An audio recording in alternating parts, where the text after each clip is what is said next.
excusez, Diallo Mamadou Siré, coordinateur général du mouvement Aradan des jeunes leaders de l'axe Hamdallah et Kadjouli. On est à ce moment, vous avez une déclaration. Exactement. Siré, ma caméra déconne là. Voilà, on reprend s'il vous plaît. Je m'appelle Diallo Mamadou Siré, coordinateur général du mouvement Aradan des jeunes leaders de l'axe Hamdallah et Kadjouli. Alors, comme vous avez dit, vous êtes des jeunes leaders de l'axe Hamdallah et Kadjouli. Il y a eu ça en un mois. Vous avez une déclaration. Ok, nous avons tenu à nous adresser à la presse. Et à travers ce que nous allons dire, nous voulons aussi nous adresser au peuple de Guinée.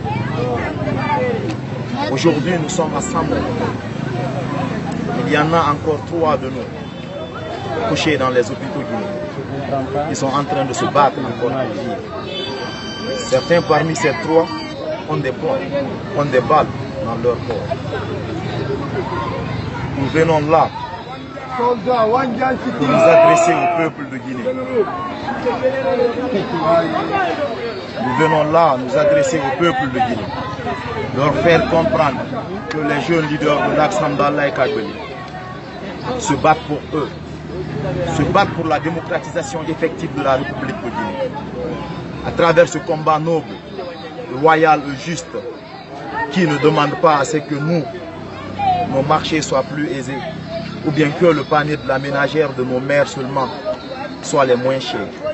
Mais nous nous battons pour qu'il y ait l'équité, la justice, pour qu'il y ait en un mot la démocratie en Guinée. Mais dans ce combat loyal, noble et juste, certains malins, certains ethnostratèges ont cherché à nous stigmatiser. Et dans cette stigmatisation, certains se victimisent. Et dans cette victimisation, certains du peuple de Guinée ignorent ou esquivent notre combat. Le combat loyal, le combat pour lesquels nous nous battons et pour lesquels 100 de nos jeunes ont été exécutés, tués par ceux qui sont censés les protéger. Ceux mêmes qui sont armés par les impôts payés par nos parents. Ceux mêmes qui sont armés par le gouvernement censé à nous protéger. Ceux mêmes qui sont armés par le président de la République qui a juré sur la Constitution de protéger les Guinéens dans leur ensemble. Chers compatriotes, chers Guinéens, ils veulent vous faire comprendre que sur l'axe, il n'y a que des peuls. C'est archi faux.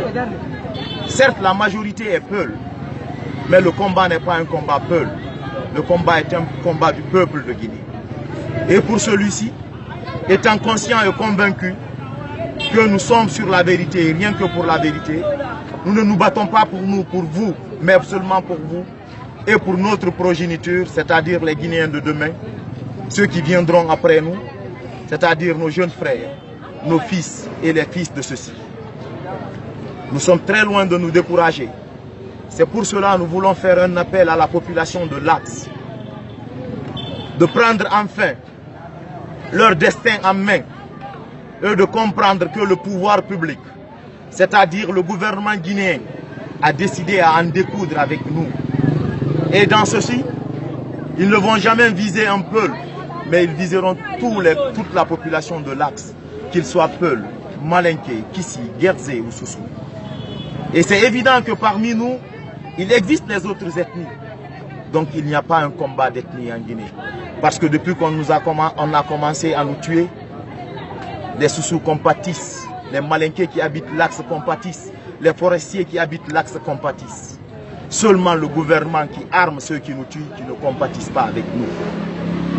Donc nous demandons à la population de l'axe de se lever et de comprendre que le combat n'est plus pour les jeunes de l'axe âgés de 12 à 15 ans. Mais le combat doit maintenant appartenir aux vieux de l'axe, aux jeunes âgés de 18 à 45 ans, mais aussi aux femmes de l'axe, qu'ils comprennent que 100 mamans ont pleuré. 100 mamans ont pleuré. Et si les autres mamans ne se lèvent pas, d'autres mamans pleureront encore. Il faudrait que nous mettions fin à ça. Nous ne devons plus faire le combat sur les réseaux sociaux. Population de l'axe, Nos mamans ne doivent plus pleurer dans leur maison ou dans leur concession. Mais ensemble, nous devons être solidaires. Nous devons rester